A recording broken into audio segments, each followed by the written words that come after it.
What's up guys, Vylocity back with another Unreal Engine 5 material tutorial, and in today's video, you're going to learn how to add procedural color variation into the objects in your level. Let's say you have a bunch of duplicated objects in your game, for example some shipping containers, oil barrels, pots, or maybe even some trees or bushes. This allows you to add procedural color variation within one material instance that you can apply to all of the object. And this basically reduces the amount of material instances that you need to create and place on objects, as well as improve performance by reducing the draw calls, because each time you add a new material instance, you're basically increasing the amount of draw calls for that object. I'll also be showing how to ensure that the logic works for instanced static meshes, and that just means if it's inside of a PCG volume or you're using it with the Foliage Tool, for example some trees, or you have a bunch of things in a packed level actor, this way it will continue to use the randomized color logic instead of losing it due to using the pivot point of the object. Just before we hop into the tutorial, if you guys like what we do here at Pitchfork Academy, the number one way to support us is to check out our new game, Skyblocker, which we just released on Steam. It's a fun and competitive 3D puzzle game where you battle the elements and gravity. It's complete with awesome unlockable block skins, multiple levels, and a global online leaderboard to compete with your friends and others around the world. I hope you enjoy it as much as we enjoyed making it. Now let's get into the tutorial. Alright guys, I am in an Unreal Engine 5.5 project, and what I'm going to do to just visualize this randomized color effect is just to go into my materials folder. If you don't already have one of these, go ahead and create one to keep things organized. And then inside here, I'll just make a material right here, and I'll call this m underscore color random. And we'll just use this as a simple material to test the effect, and then later we'll add it to an existing material as a material function, so you can easily drop in into any material that you have. So first we need to create the randomized location points. And to do that, we'll get the object pivot point. And then we want to break out the three different um, X, Y, and Z positions. So basically when you get to pivot point, you're quite literally getting the pivot point of the shape. So as we see here, we have the green arrow, the red arrow, and the blue arrow. The red is the X, the green is the Y, and the blue is the Z. In materials, it actually uses the RGB. So what we can do is get a breakout float 3 components, and you'll see RGB. This is also X, Y, and Z. From here, we want to get some add nodes, and we just want to add them together. We're going to add all of the positions back together. And then we want to multiply it by some very random number and a pretty high number as well. So um, a number that I found that works for me, and again, you can pretty much use any number.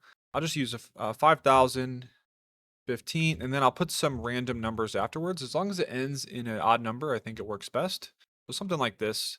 It's just sort of the seed, but we're actually going to add another parameter for the actual seed as well. But this is sort of like a pre-seed.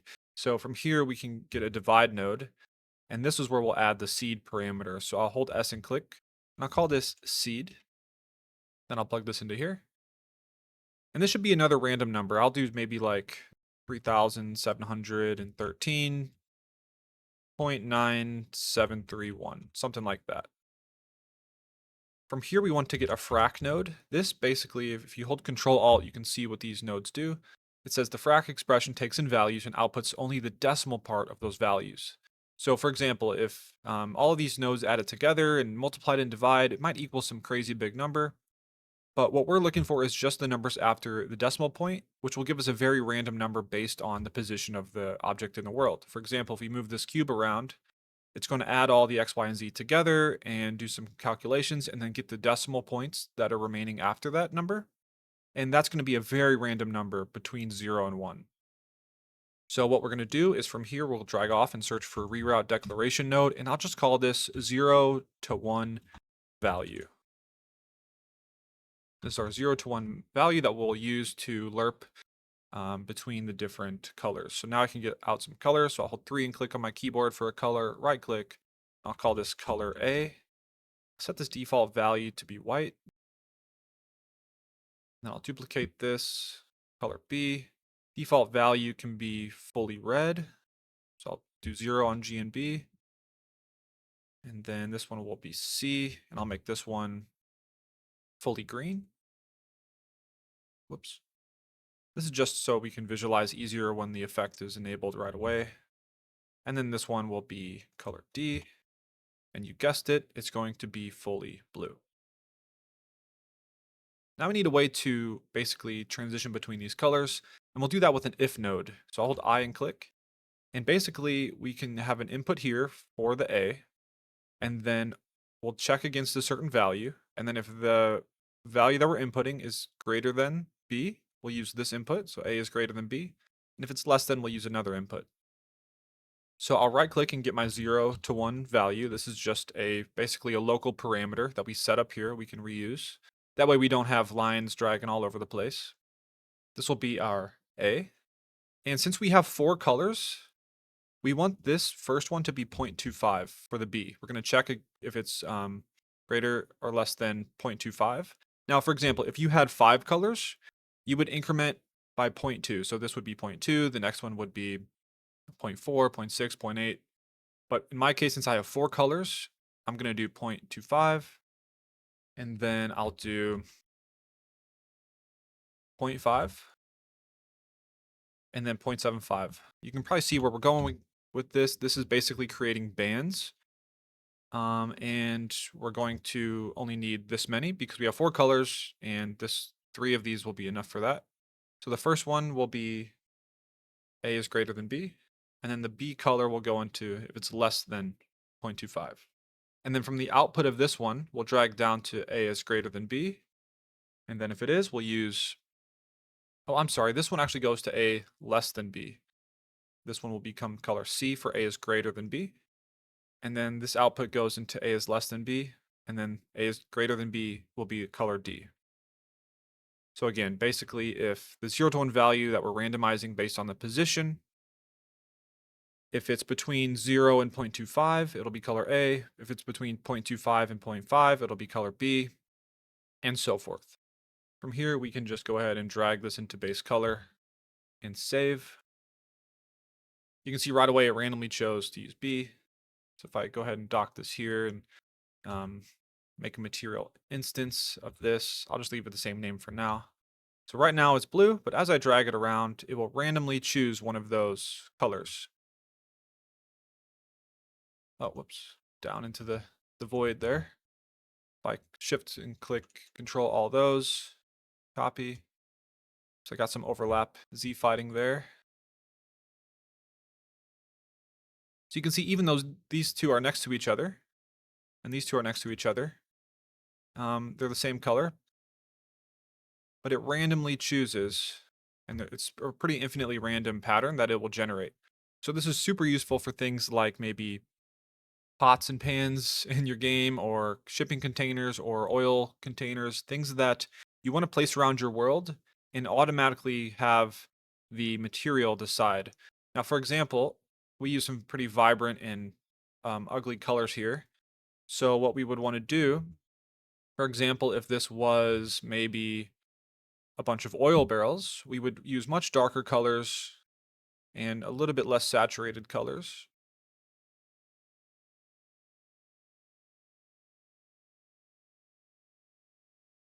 Do a teal. And then this last one we can just make like this. So you can see how you can get some nice colors that are easier on the eyes and randomize the color based on where you put them in the world. It really helps speed up your workflow when creating your levels and adding some nice variation. Now, what if we wanted to add this into a material function so we can drag and drop it into anything, and for example, use it on something like shipping containers, like you see here. This is from my previous tutorial on how to create simple logos and add them in a material function to your materials that is not decals. So it's really, really scalable, and you can basically move around your objects, and the logos stick to it really easily. But in this case, I had to create separate material instances for each color. And if I wanted to quickly place a bunch of shipping containers around, I would have to manually go in and swap the color out and make sure it's random looking. And that's a little tedious. So what I'd like to do is create a material function that allows us to drag and drop that material randomized color effect into here. So what I'll do is I'll go back to my material folder inside material functions. And then I'll right click, go to material, advanced material function, and I'll call this mf underscore random color. And then I'll open this up, and right away we'll get a error because it expects a result right away. And what I can do actually is go back to my material, and I'm just going to copy all of this stuff here and paste it inside of this material function. And the output will be our last if node here. And here we go. We have our parameters. Real quickly, I will select all of these and put them into a group called, I'll actually do dash random color. This will make sure it puts it at the top of our material instance. You might not want this. You could remove the dash, but in my case, I want it to show up at the top when I add it to a new material. And then I'll put the seed in there as well. I'll just hit the drop down and do random color.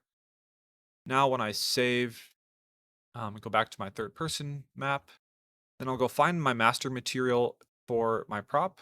Again, you can add this to any material you might have. And here's the example of the material function I show how to make in my last tutorial about creating logos. Really cool. You guys should go check that out if you're interested.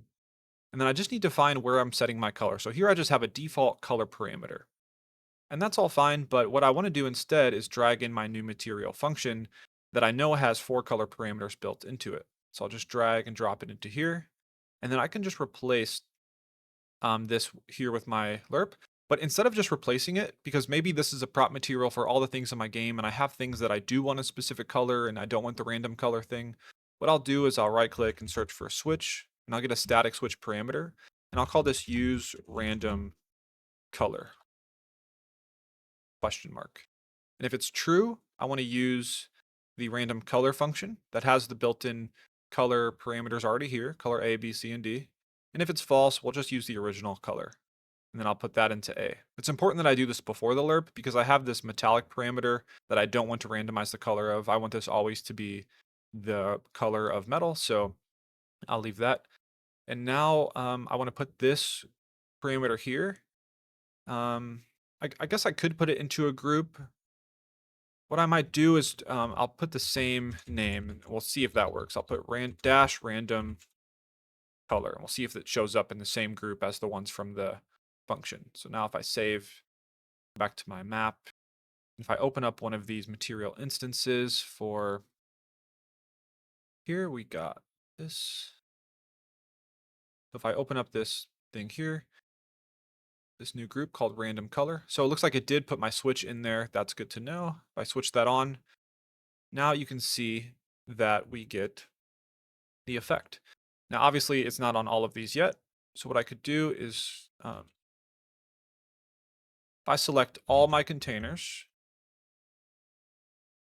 display the materials here, and go to props. And what I'll do actually is I'll put the boxware material on all of these. Unfortunately, you have to click this drop down every time.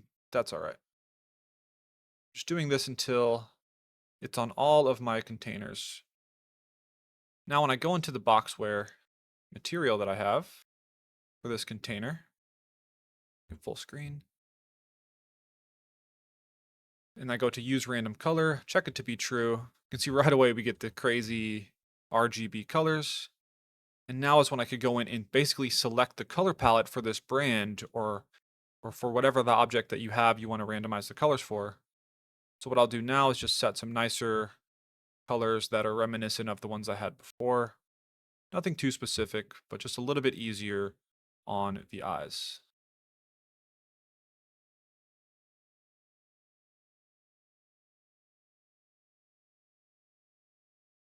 And there you go. So now we have randomized colors. And if I wanted to, for example, shift click and copy a bunch of these over, we can do this infinitely and we will get tons of different random colors. Now, what you can do is go to the seed. Like, let's say you set all these up and the colors aren't randomized in the way that you'd like. You can just go to the seed and scrub this bar until you get a nice enough color distribution. Sometimes you'll notice like you'll get a pattern. Depends on the number that you use. Like for example, if I use 20 here, you can almost start to see this pattern sort of zigzags the colors up. But as soon as you use a really random number, the colors become much more distributed. All right, let's say I wanted to add the randomized color logic to the leaves on my trees and it was placed with the foliage tool or maybe a PCG volume. Or let's say I had a bunch of cars and they were in a packed level actor because I'm designing a city and I want to keep things performant. So I put everything in a packed level actor. Well, that would actually negate the effect of the randomized color. It actually won't work anymore because basically it changes the pivot point to all be the same. So it sort of ruins the logic. So what we need to do is to go into our material function that we created for the random color. And we just need to add something here in the pivot point location. So what we'll do is move this back and then I'll create a switch parameter. So I'll search for static switch parameter and I'll call this use random instance, something like that. And then we need the per instance random node. So this by default returns a value between 0 and 1, which is nice. So I'll just plug this into true, and then our pivot point location will go into false, and then this goes into the float 3 there. So now if we ever check this to be true, it will use the per instance random for the instance static mesh instead of the pivot point of that specific object. So this is for more procedural placements of objects, and this is for when you're hand placing them. I'll put this group for the switch here to be the same random color, and then I can save. Now if I go back to my map and I'll go to my leaf material, this is just a pretty basic leaf material for this tree. And I just need to find where I'm setting the color. So here I'm setting the color for the base color and the subsurface color. And I have the shading model set to two-sided foliage just to make it look a little bit nicer. What I need to do now is drag my MF random color in here. And then I'll add that same switch I did for the prop. So I'll add a static switch parameter and I'll call it use random color. And I can control and click to drag this to the output here. So that way it goes to the base color and the subsurface color. And then false will be the default color. And then if it's true to use random color, we'll use our new function. Now if I save, go back to my level. By default, if I go ahead and open up my leaf, oh, I guess I need to create a material instance first. So I'll right click on my M leaf, create material instance, and I'll just leave it the same name. I'll drag it on there, double click to open that up. Now we can control the different parameters. So I'll click use random color to be true. And right away, we should get some crazy looking tree color. So this is working as intended. And if I wanted to place these trees around manually, for example, if I'm set dressing near a house or I'm in a city and I want to place a specific tree somewhere, it's probably fine to leave it as use instance random off. But if I switch this to be on, you can see now when I drag the tree around, nothing changes. But that is good because then it knows that it's ready to be used as an instanced static mesh. So now if I go to where my tree is located, oops, browse to my tree, I'll double click the tree just to make sure that this is using the instance. Now we have the correct instance on there. I can save that. And now if I go to my foliage tool, drag the tree into here, it'll ask to create a new asset. Just click save. It'll put it in the same location as your tree that you have. So I click save there. And then I'll click on this tree and I'll set the density down to maybe 3. And now as I paint these trees and they compile, we should get random colors. Perfect. Exactly what we want. And now if I go back to my material instance and I turn on all the colors, we can set these colors to be a little bit more easier on the eyes. So I'll make a nice green. Maybe I will leave a red in there. I'll do an orange. And then maybe a bright yellow. Maybe it's fall in this little map here. And as you can see, now we get all this random color variation. And I can continue to paint trees and it keeps that logic. And this will work the same for PCG volumes and whatnot. So you can really easily speed up your workflow for your levels and create nice color variation and also reduce performance. or sorry, reduce draw calls, which will increase performance. So really quickly, I want to clean up the grouping here. So it looks like I have use random color still in its global static parameter and not in the group. So I'll just go to my master and then I will select use random color. And then I'll type in dash space random color. Now if I save and go back to my material instance, it should be in there as well. That's great. And now I want to show one more trick, and that is to create automatic color variation instead of having to select the colors in the instance. This is really great for things like shipping containers when you might have a brand's color palette or you have very specific tree colors that you want to blend between. But I'll show a way now to make that a little bit more easier. So I'll go back to my material function random color, and I'll copy and paste my 0 to 1 value and get a lerp node. And I'll just drag my color A into the A of the lerp. That way, if we decide to use this, we're only going to have to select or choose the color A first. And then the alpha will be our 0 to 1 value. And the B will basically allow us to lerp between the original color and that same color with the hue shifted. So I'll just drag this color into texture. It's a little misleading. It's just a vector 3, so now we can use a color. And then the hue shift percentage, I'll right click and promote to parameter. And I'll set this in that group random color.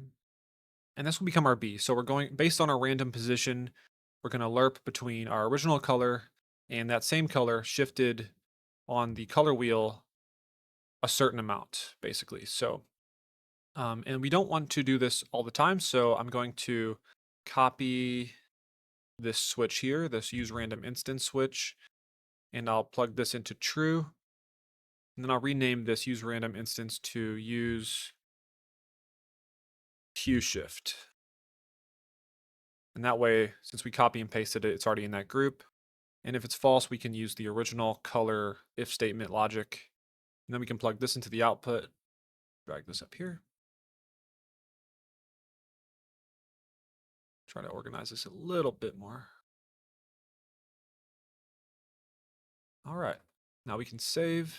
And now if I go to my instance for the leaf and I choose use hue shift, it should switch to just one color. And then here's where I can select sort of the default starting color. So like, let's say I set it to be this deep red color, and then I turn on my hue shift percentage and I drag this way. You can see now it's very smoothly switching between the different colors. And you can use this on static, or sorry, I guess man-made prop items as well, such as barrels and things, but it's really nice for natural items in your game to add some really nice blending over time. And then if you go back to the color and set it to maybe be something like green, and then mess around with the hue shift percentage, you can get some more natural looking trees with some oranges in there as well. You can also take this one step further, and that is to randomize the darkness of those as well. So what I'll do is I'll duplicate the lerp and the 1 or 0 to 1 value. And then from here, I will multiply by a parameter called darkness. And I'll set the default value to 0.25. Actually, I'm sorry, I'll set it to 1, and then we can change that in the instance. The default value will be our previous node from the lerp, and the B will just be the multiplied value of that. So basically what we have here is based on our random 0 to 1 value, we're going to lerp between our original brightness and colors, and the same thing, but multiplied by our darkness amount. So now if I save and go back to the map and open the instance, and I find darkness and lower this, you can see that the ones that are shifted in hue are also getting darker. Now, if you want it to be randomized which ones are darker and not just the ones that have shifted color already, you can change the seed value. So basically here, I could copy and paste my 0 to 1 value, and we'll call this 0 to 1 value 2. And then I'll just copy these nodes here. And then from this multiply, I'll plug into the divide and I'll call this seed 2. And then I can right click and search for my 0 to 1 value 2. And I'll use this one for the alpha instead.